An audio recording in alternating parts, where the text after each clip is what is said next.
आज हम लोग का जो नेक्स्ट टॉपिक है वो है प्रॉपर्टीज ऑफ जेनेटिक मटेरियल।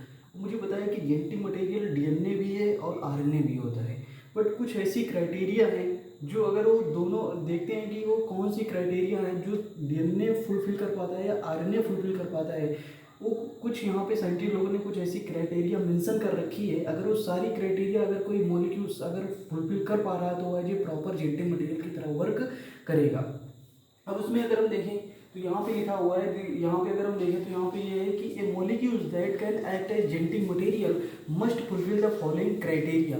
मतलब अगर कोई मॉलिक्यूल्स अगर जेनेटिक मटेरियल की तरह एक्ट करना चाहता है, वर्क करना चाहता है, तो कुछ क्राइटेरिया को फुलफिल करना ही चाहिए। वो कौन कौन सी क्राइटेरिया है तो वहाँ पे देखें। अब एनसीईआरटी में बेसिकली अगर हम देखें तो ये पेज नंबर, यहाँ पे अगर हम देखें तो ये पेज नंबर 102 पे यहाँ पे क्या मेंशन किया गया है। अगर हम देखें तो ये यहाँ पे मेंशन है एनसीईआरटी में। अब यहाँ पे अगर उसमें देखा जाए तो सबसे पहले उन्होंने जो पॉइंट दिया है, it should be able to generate its replica. अब यहाँ पे अगर हम देखें तो उन्होंने क्या बोला है, it should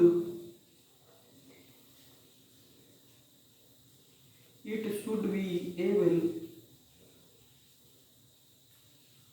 to generate it replica. अब यहाँ पे अगर हम देखें तो ये जो हमारा फर्स्ट पॉइंट है, इस फर्स्ट पॉइंट का मतलब क्या है, यहाँ पे उन्होंने बोला है it should be able to generate its replica. मतलब अगर कोई ऐसा मॉलिक्यूल्स है जो जेनेटिक मटेरियल की तरह वर्क करना चाहता है तो वो अपने वो मॉलिक्यूल्स जो है वो क्या करे, able to generate its replica. वो खुद मतलब उस मॉलिक्यूल्स में रेप्लिकेशन होने की प्रॉपर्टी होनी चाहिए। अब यहाँ पे अगर हम देखें तो हमारे पास इस रेस में तो दो मॉलिक्यूल्स हैं। अगर हम देखें एक डीएनए है, दूसरा अगर हम देखें आरएनए है। अच्छा, ये भी हमें पता है कि डीएनए भी एज ए जेनेटिक मटेरियल है, आरएनए भी एज ए जेनेटिक मटेरियल है, बट कुछ ऐसी क्राइटेरिया हैं जो दोनों फुलफिल करती है। कुछ ऐसी क्राइटेरिया है ओनली डीएनए फुलफिल करती है, आरएनए नहीं फुलफिल कर पाती है। वही चीज़ हमें इस टॉपिक में देखना है। अब यहाँ पे अगर हम ये चीज़ समझें,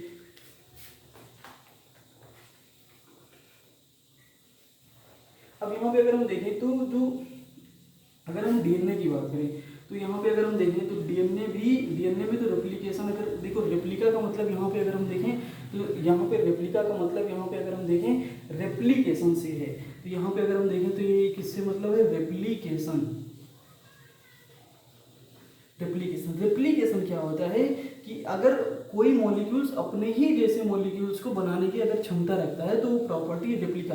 हम लोग जनरल वर्ड में भी यूज करते हैं रेप्लिका। रेप्लिका मतलब वहाँ पे फोटोकॉपी, आप ऐसे समझिए कि तो एक मॉलिक्यूल्स अगर अपने ही जैसा मॉलिक्यूल्स बनाने की प्रॉपर्टीज रखता है तो वो प्रॉपर्टी हमारी रेप्लिकेशन होता है। रेप्लिकेशन हम लोग इस चैप्टर में डिटेल में पढ़ेंगे, पूरा डिटेल टॉपिक है तो हम वो चीज़ आगे पढ़ेंगे। अब यहाँ पे अगर हम देखें तो डीएनए में भी रेप्लिकेशन की प्रॉपर्टीज होती है।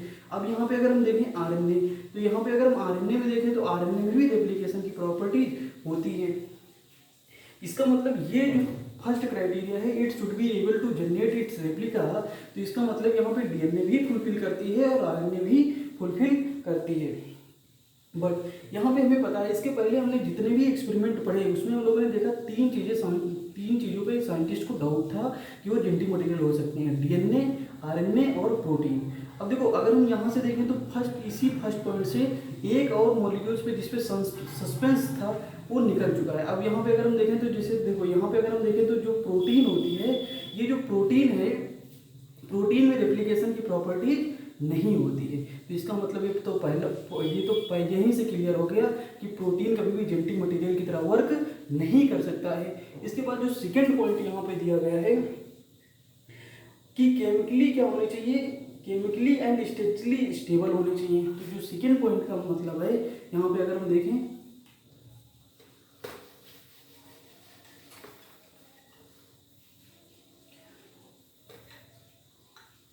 अगर हम पॉइंट 2 देखें तो ये क्या होना चाहिए, chemically and structurally stable. Chemically and structurally क्या होने चाहिए, स्टेबल होने चाहिए। अब यहाँ पे अगर हम देखें तो जो हम लोग न्यूक्लियोटाइड्स पढ़ रहे थे, न्यूक्लियोसाइड्स पढ़ रहे थे, तो वहाँ पे हम लोगों ने इनके स्ट्रक्चर्स में हम लोगों ने एक चीज़ समझी थी कि कौन केमिकली और स्ट्रक्चरली स्टेबल ज़्यादा होता है और कौन लेस स्टेबल होता है। तो यहाँ पे अगर हम देखें, अब यहाँ पे अगर हम देखें कि जैसे डीएनए है, ठीक। अब यहाँ पे अगर हम देखें डीएनए है और इधर देखें यहाँ पे क्या है, आरएनए है, ठीक। अब यहाँ पे अगर हम देखें कि जो डीएनए है, डीएनए में अगर हम देखें तो इसका नाम ही से पता है डीऑक्सी। डीऑक्सी अगर हम इसकी यहाँ पे इसका स्ट्रक्चर देखें तो कुछ इस टाइप का यहाँ पे इसका स्ट्रक्चर हो जाता है, ठीक। इसका मतलब यहाँ पे जो हमने क्या बोला था कि जो सेकंड कार्बन होता है डीऑक्सी, मतलब यहाँ पे क्या है, सेकंड कार्बन पे, जो सेकंड कार्बन है यहाँ पे ओनली H होता है, यहाँ पे ऑक्सीजन नहीं होता है। बल्कि यहाँ पे अगर हम आरएनए में देखें तो आरएनए में बिल्कुल इसका अपोजिट है। अब यहाँ पे अगर हम देखें तो जब हम आरएनए में देखते हैं तो जो सेकंड कार्बन होता है यहाँ पे अगर हम देखें OH होता है, ठीक। इसका मतलब देखो OH है, यहाँ पे ऑक्सीजन है, ऑक्सीजन है तो ऑक्सीजन पे यहाँ पे क्या है, लोन पेयर है। ऑक्सीजन पे लोन पेयर होने की वजह से इसकी जो रिएक्टिविटी होती है, बेसिकली अगर हम देखें रिएक्टिविटी यहाँ पे क्या होगी, इंक्रीज कर जाएगी। तो यहाँ पे जो स्टेबिलिटी होगी वो क्या हो जाएगी, मिनिमाइज हो जाएगी। स्टेबिलिटी जो हो जाएगी वो क्या हो जाएगी, मिनिमाइज हो जाएगी। यहाँ पे अगर हम देखें तो यहाँ पे डीऑक्सी नाम से पता चलता है, ऑक्सी मतलब यहाँ पे ऑक्सीजन और डी मतलब अब्सेंस। यहाँ पे अगर हम देखें तो सेकंड पोजीशन पे ऑक्सीजन का अब्सेंस होना, ये डीएनए को अगर हम देखें केमिकली एंड स्ट्रक्चरली दोनों तरीके से स्टेबल कर देता है। तो यहाँ पे अगर हम देखें तो इन दो मॉलिक्यूल्स के बीच में अगर हम देखें डीएनए एंड यहाँ पे आरएनए को देखें तो यहाँ पे अगर हम देखें तो कौन ज़्यादा केमिकली एंड स्ट्रक्चरली स्टेबल है, तो वो हम देखेंगे तो डीएनए ज़्यादा केमिकली एंड स्ट्रक्चरली स्टेबल है, ठीक। ये चीज़ हम लोगों ने, ये फर्स्ट हम लोगों ने वीडियो में यहाँ पे देख लिया था। इसके बाद अगर हम देखें तो एक इसके यहाँ पे अगर हम देखें तो यहाँ पे इसकी एक और प्रॉपर्टीज होती है जो डीएनए को यहाँ पे क्या है, मोर स्टेबल की क्राइटेरिया में खड़ा करती है, या फिर उस मोस्ट स्टेबल क्राइटेरिया में उसे लाती है। अब यहाँ पे मुझे पता है, जैसे अगर हम देखें आरएनए, यहाँ पे अगर हम देखें जो आरएनए है, आरएनए में अगर हम देखें तो आरएनए में क्या क्या है, आरएनए में अगर हम देखें एडेनिन है, ग्वानिन है, और यहाँ पे अगर हम देखें तो साइटोसिन है, और यहाँ पे अगर हम देखें तो यहाँ पे क्या है, यूरासिल है, ठीक। अब यहाँ पे अगर हम देखें यूरासिल है, अब देखो यहाँ पे होता क्या है, जो ये यूरासिल होता है, यूरासिल में पाए जाते हैं रिपेयर एंजाइम। तो यहाँ पे अगर हम देखें तो यहाँ पे क्या पाया जाता है, रिपेयर एंजाइम। अब ये जो रिपेयर एंजाइम पाए जाते हैं, इनकी वजह से यहाँ पे अगर हम देखें इस यूरासिल की वजह से यहाँ पे क्या होता है, यहाँ पे रिएक्टिविटी जो होती है, यहाँ पे जो रिएक्टिविटी होती है वो यहाँ पे क्या हो जाती है, इंक्रीज। और जो रिएक्टिविटी इंक्रीज हो जाएगी तो स्टेबिलिटी यहाँ पे अगर हम देखें तो यहाँ पे जो स्टेबिलिटी होगी वो क्या हो जाएगी, मिनिमाइज हो जाएगी। इन रिपेयर एंजाइम इतने फास्ट होते हैं कि रिएक्टिविटी एकदम वेरी इनहेंस, रिएक्टिविटी को बहुत इनहेंस कर देते हैं। जब रिएक्टिविटी को बहुत इनहेंस कर देंगे तो ये जो स्टेबिलिटी जो होगी वो क्या हो जाएगी, डिक्रीज हो जाएगी। बट वही अगर हम देखें डीएनए में क्या होता है, अब यहाँ पे अगर हम देखें डीएनए में, तो यहाँ पे डीएनए में मुझे पता है कि यहाँ पे एडेनिन भी पाया जाता है, ग्वानिन भी पाया जाता है, साइटोसिन भी पाया जाता है।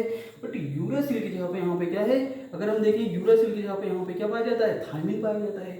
अब देखो यूरासिल यहाँ पे नहीं है, क्यों नहीं है ये आप समझे, हम अगर हम आगे पढ़ेंगे कि आरएनए वर्ड में पढ़ेंगे कि फर्स्ट जेनेटिक मटेरियल आरएनए था, बट वो क्यों स्टेबल, हमें पता है नेचर हमेशा चेंज क्यों लाती है, वो स्टेबिलिटी की ओर बढ़ना चाहती है। वो नेचर इसीलिए चेंज लाती है कि वो हमेशा जो चीज, जो भी वो नेचर चेंज लाती है वो स्टेबल, किसी चीज़ को स्टेबल करने की कोशिश करती है। अब देखो हमें पता है कि सबसे जो फर्स्ट जेनेटिक मटेरियल रहा होगा इस मतलब यहाँ पे अगर अर्थ पे बात करें तो आरएनए रहा होगा, ठीक। बट आरएनए से डीएनए बनने की क्या जरूरत थी, आरएनए अगर हम देखें तो स्टेबिलिटी उसकी क्या है, लेस स्टेबल है कंपेयर टू डीएनए।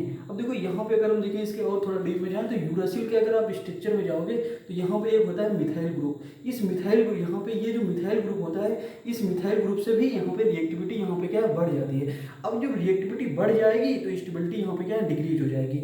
अब यहाँ पे अगर हम थायमिन की बात करें तो थायमिन में अगर ये जो थायमिन पाया जाता है यहाँ पे डीएनए में यूरासिल की जगह पे, तो यहाँ पे थायमिन में अगर हम देखें तो थायमिन में रिपेयर एंजाइम जो होते हैं वो यहाँ पे अब्सेंस हो जाते हैं। अब जब रिपेयर एंजाइम ही अब्सेंस हैं तो जाहिर सी बात है इसकी जो रिएक्टिविटी होगी, अगर हम देखें रिएक्टिविटी जो होगी वो यहाँ पे क्या हो जाएगी, डिक्रीज कर जाएगी। तो जाहिर सी बात है स्टेबिलिटी अगर हम देखें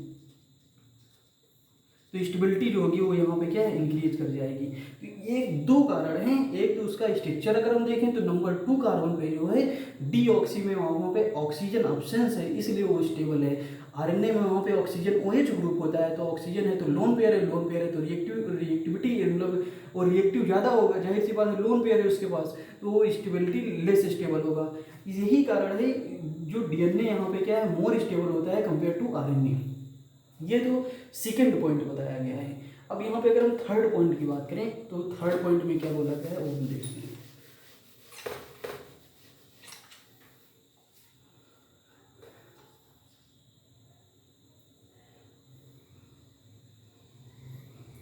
थर्ड पॉइंट में एनसीईआरटी में लिखा है it should provide the scope for slow change या फिर mutation that are required for evolution. अब हम बात करते हैं, बेसिकली उन्होंने क्या बोला है कि it should provide the scope. अगर हम देखें तो यहाँ पे क्या लिखा गया, इट शुड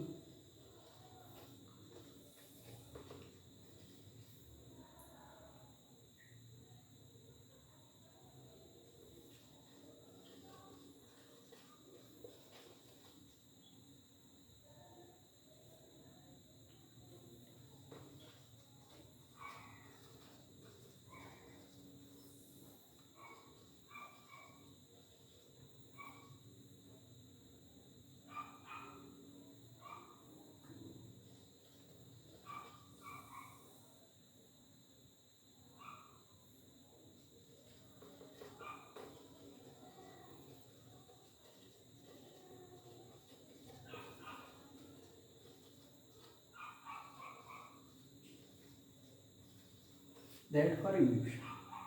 अब यहाँ पे अगर हम देखें तो इसका मतलब यहाँ पे क्या है, अच्छा उन्होंने क्या बोला है, अगर हम देखें तो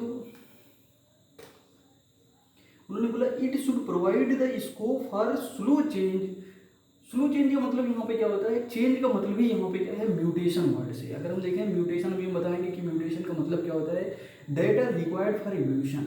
म्यूटेशन होगा तो चेंज होगा, चेंज होगा तो इवोल्यूशन होगा, ठीक, ये चीज़ समझते हैं। अब यहाँ पे अगर हम देखें तो इन दोनों क्राइटेरिया मतलब इन दोनों मॉलिक्यूल्स में देखें कि कौन मतलब जिसमें किसमें ज़्यादा तेज़ी से म्यूटेशन होता है, किसमें कम तेज़ी से म्यूटेशन होता है।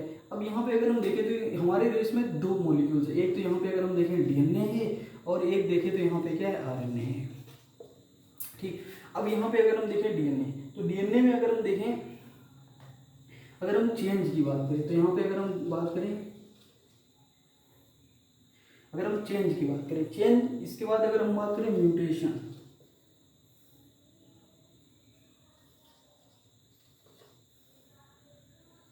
वेरिएशन,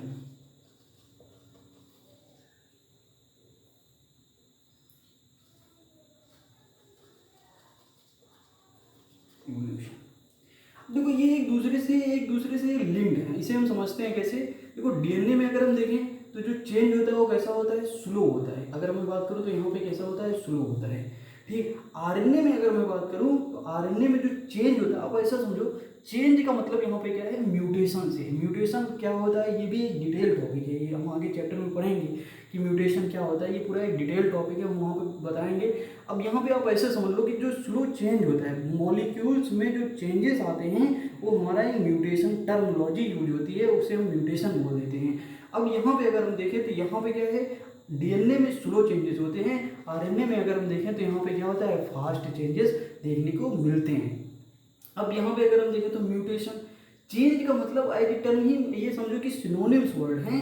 तो यहाँ पे अगर हम म्यूटेशन की बात करें तो जो म्यूटेशन होगा तो ये भी कैसा होगा, स्लो होगा यहाँ पे अगर हम देखें, और यहाँ पे अगर हम देखें तो यहाँ पे क्या होगा, फास्ट होगा, ठीक। अब इसके बाद अगर हम देखें तो जो म्यूटेशन स्लो है तो जो वेरिएशन आ रहा होगा वो भी कैसे आ रहा होगा, स्लो। क्योंकि देखो जो कोई बदलाव होगा, वेरिएशन का मतलब यहाँ पे क्या है कि कोई चेंज आ रहा है, तो जो म्यूटेशन होगा, म्यूटेशन मतलब क्या है, चेंज। तो जो चेंज स्लो है तो म्यूटेशन भी कैसा है, स्लो है।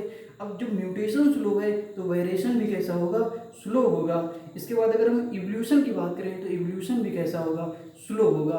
बट यहाँ पे अगर हम देखें तो यहाँ पे अगर हम देखें म्यूटेशन अगर फास्ट है तो वेरिएशन भी यहाँ पे क्या हो जाएगा, फास्ट हो जाएगा।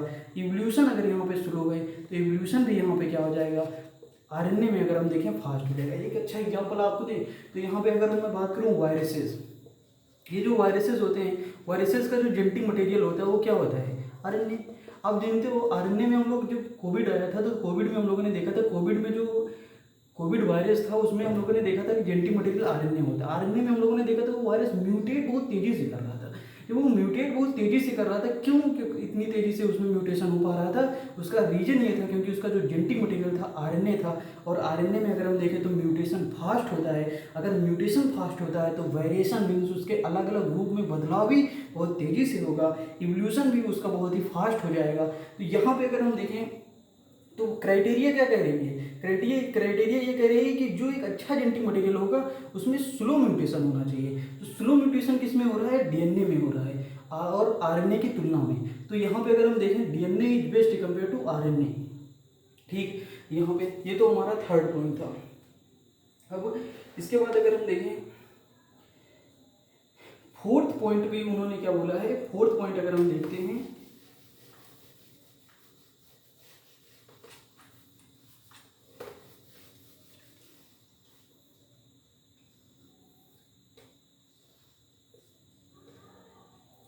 फोर्थ पॉइंट में उन्होंने बोला ये should be able to express it in the form of Mendelian character.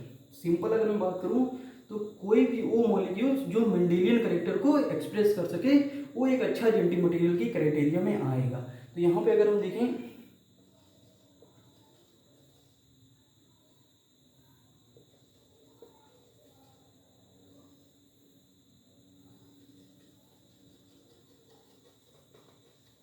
Mendelian character मतलब कौन, यहाँ पे अगर हम देखें it should be able to express, यहाँ पे कौन आसानी से और कौन इजीली मेंडेलियन करेक्टर को यहाँ पे क्या कर पा रहा है? एक्सप्रेस कर पा रहा है।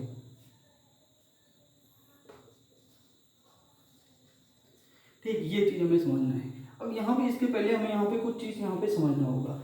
अब यहाँ पे अगर हम देखें तो डीएनए और आरएनए, अभी हम लोगों ने क्या देखा फर्स्ट, अब देखो अगर हम देखें तो फर्स्ट पॉइंट उसमें ये आया कि रेप्लिकेशन की प्रॉपर्टीज होनी चाहिए। तो हम लोगों ने देखा डीएनए और आरएनए दोनों में रेप्लिकेशन की प्रॉपर्टीज थी।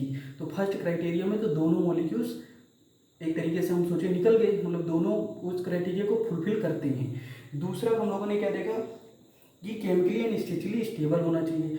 तो हम लोगों ने उसमें देखा कि DNA is more stable compare to RNA. ठीक, तो उसमें तो डीएनए स्टेबल है ज़्यादा। तीसरा पॉइंट हम लोगों ने यहाँ पे ये देखा कि स्लो चेंज होना चाहिए, मीन्स जो म्यूटेशन है वो स्लो होना चाहिए। तो उसमें भी हम लोगों ने ये देखा कि जो डीएनए है उसमें स्लो चेंज होता है, तो स्लो म्यूटेशन होता है। तो उसमें भी DNA is best compare to RNA. अब जो हमारा फोर्थ जो क्राइटेरिया है, फोर्थ पॉइंट जो क्राइटेरिया का है उसमें ये बोला गया है कि जो मेंडेलियन करेक्टर को इजीली एक्सप्रेस कर रहा होगा वो बेस्ट जेनेटिक मटेरियल कहलाएगा। अब यहाँ पे हमें कुछ चीज़ यहाँ पे बेसिक अगर हम देखें तो यहाँ पे मुझे पता है कि जो डीएनए होता है डीएनए से ही यहाँ पे क्या बनता है? आरएनए बनता है।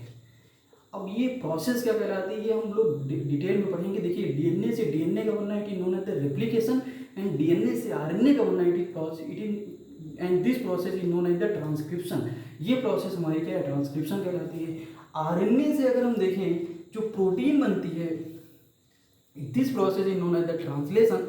ये प्रोसेस जो होती है वो ट्रांसलेशन कहलाती है। एक्चुअल में हम बताएं जो हमारी बॉडी में मोस्टली प्रोटीन होते हैं आज ये एंजाइम ही होते हैं। यहाँ पे क्या होते हैं?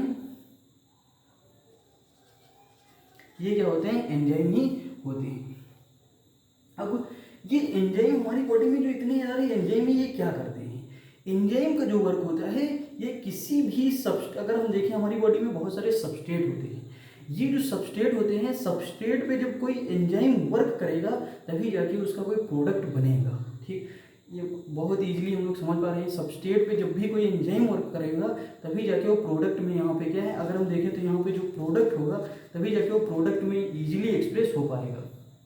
तो एक्चुअल में अगर हम देखें अच्छा यहाँ पे डीएनए से आरएनए बना, आरएनए से प्रोटीन बनता है और प्रोटीन ही मोस्टली जो प्रोटीन होते हैं वो एंजाइम ही होते हैं हमारी बॉडी में। और ये एंजाइम जब सबस्ट्रेट पे वर्क करते हैं तब जाके वो प्रोडक्ट मतलब हम यहाँ पे अगर हम क्या बोलते हैं प्रोडक्ट का मतलब यहाँ पे आप समझिए मेंडेलियन करेक्टर है।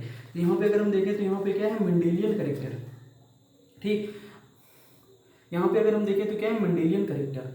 अब मुझे पता है कि डीएनए से डायरेक्ट प्रोटीन नहीं बन सकता। अगर मैं डायरेक्टली की बात करूँ तो डायरेक्टली ये प्रोसेस नहीं हो सकती है। इसका मतलब यहाँ पे क्या है? इसका सीक्वेंस जो हम लोगों की में ह्यूमन्स बीइंग में होता होगा वो ये है कि जब डीएनए बनता होगा डीएनए से ट्रांसक्रिप्शन के थ्रू आरएनए बनता, आरएनए से ट्रांसलेशन के थ्रू प्रोटीन बनता होगा, प्रोटीन ही हमारे मोस्टली एंजाइम्स होते हैं, ये जो सबस्ट्रेट होता होगा, कोई भी जो सबस्ट्रेट होगा जो प्रोडक्ट में या किसी भी कोई करेक्टर में एक्सप्रेस कराना है बॉडी में, उसके लिए एंजाइम्स की रिक्वायरमेंट। मान लो यहाँ पे अगर हम देखें, मान लो हाइट का है, तो मुझे पता है कि ये किसी की हाइट वेरी करती रहती है। अब किसी की हाइट ज़्यादा है तो इसका मतलब वो जो हाइट जो सबस्ट्रेट पे जो एंजाइम वर्क करता है उसकी बॉडी में उस एंजाइम की या प्रोटीन की एफिशिएंसी काफ़ी ज़्यादा है, इसलिए वो सबस्ट्रेट बहुत इजीली यहाँ पे क्या है मेंडेलियन कैरेक्टर शो कर पा रहा है। ठीक, अब यहाँ पे अगर हम देखें ये प्रोसेस होती है। अब मान लो यहाँ पे अगर हम ये मेंडेलियन कैरेक्टर क्या है, हाइट का ही मान लेते हैं। अब यहाँ पे अगर हम देखें तो यहाँ पे अगर हम देखें डीएनए से आरएनए बना, आरएनए से प्रोटीन बना, तो मेंडेलियन कैरेक्टर कौन इजीली एक्सप्रेस कर पा रहा है? देखो ये एक लॉन्ग प्रोसेस है, लॉन्ग प्रोसेस होने की वजह से ये एक स्टेबल प्रोसेस है। अब देखो अगर हम सोचें आरएनए भी, अगर आरएनए भी प्रोटीन बनाता है, ठीक, आरएनए प्रोटीन बनाएगा तो एंजाइम बन जाएगा, तो मीन्स यहाँ पे मेंडेलियन कैरेक्टर तो एक्सप्रेस होंगे। बट अगर हम देखेंगे आरएनए में क्या हो रहे हैं, change, means RNA stable less stable है। आरएनए में जो आरएनए लेस स्टेबल होने की वजह से ये हाइट के जो करेक्टर है वो जेनेटिकली, मतलब अगर हम देखें जो काफ़ी जनरेशन तक, भाई करेक्टर क्या होने चाहिए, काफ़ी जनरेशन तक स्टोर होते हैं हम लोग की बॉडी में। तो इसका मतलब अगर आरएनए स्पेशली अगर जेनेटिक मटेरियल की तरह वर्क करेगा तो जाहिर सी बात है जो आरएनए लेस स्टेबल है, लेस स्टेबल है तो हो सकता है किसी भी जनरेशन में वो करेक्टर क्या हो जाए, डिसअपियर हो जाए। अब डिसअपियर हो जाएगा तो जाहिर सी बात है कि वो किसी भी जनरेशन में अगर कोई करेक्टर डिसअपियर हो रहा है तो वो हमारे नेचर के लिए सही नहीं है। इसलिए हम किस प्रोसेस से चलेंगे, यहाँ से चलेंगे, डीएनए की प्रोसेस से चलेंगे, क्योंकि DNA is more stable compare to RNA. तो हम इस प्रोसेस को यहाँ पे क्या है फॉलो करेंगे। ठीक, अब यहाँ पे अगर हम देखें तो यहाँ पे कुछ कंक्लूजन निकले इन 4 पॉइंट से। इनका यहाँ पे अगर यहाँ पे इन पॉइंट को अगर हम समझें तो देखें दोनों ही मॉलिक्यूल्स कुछ ना कुछ क्राइटेरिया को फुलफिल करते हैं। बट अगर हम देखें तो जो आरएनए है,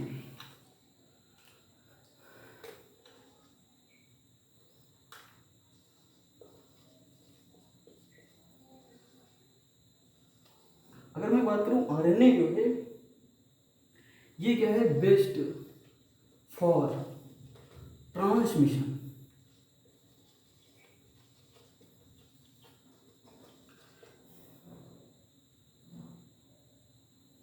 ट्रांसमिशन ऑफ जेनेटिक इंफॉर्मेशन।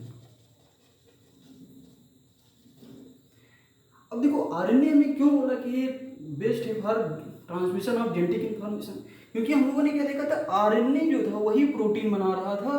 अगर आरएनए ही नहीं होगा तो जाहिर सी बात है वो प्रोटीन नहीं बनेगा। जब प्रोटीन नहीं बनेगा तो जाहिर सी बात है वो वहाँ पे जो हमारा करेक्टर है, मीन जो प्रोडक्ट है, वो जो प्रोडक्ट ही नहीं बनेगा तो जाहिर सी बात है वो करेक्टर एक्सप्रेस नहीं होगा। इसलिए हम इस बेसिस पे कह पा रहे हैं कि ये क्या है, बेस्ट है for transmission of genetic information. अब अगर हम डीएनए की बात करें तो यहाँ पे अगर हम देखें डीएनए, अगर मैं डीएनए की बात करूँ तो ये स्टेबल है, best for storage of genetic information. तो ये क्या है, stable for storage of genetic information.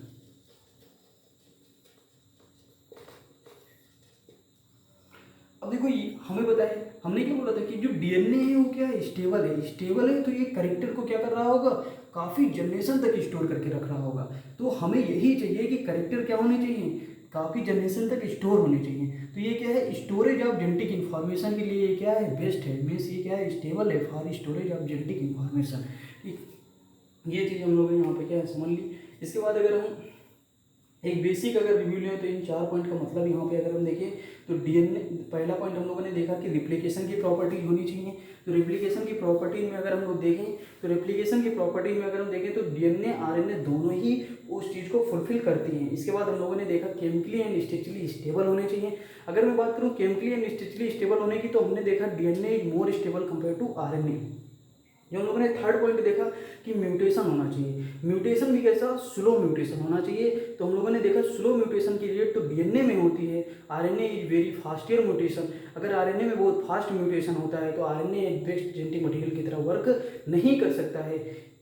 जो हम लोगों ने फोर्थ पॉइंट देखा कि वो कोई भी जो जेनेटिक मटेरियल हो वो मेंडेलियन कैरेक्टर को आसानी से एक्सप्रेस करना चाहिए। अब यहाँ पे अगर हम देखें तो मेंडेलियन करेक्टर को तो दोनों ही एक्सप्रेस कर सकते हैं, बट मुझे पता है कि जो मेंडेलियन करेक्टर को काफ़ी टाइम तक किसी भी करेक्टर को स्टोर करके रख सकता है वो डीएनए है। तो इसलिए हम बोलेंगे DNA is best genetic material compare to RNA.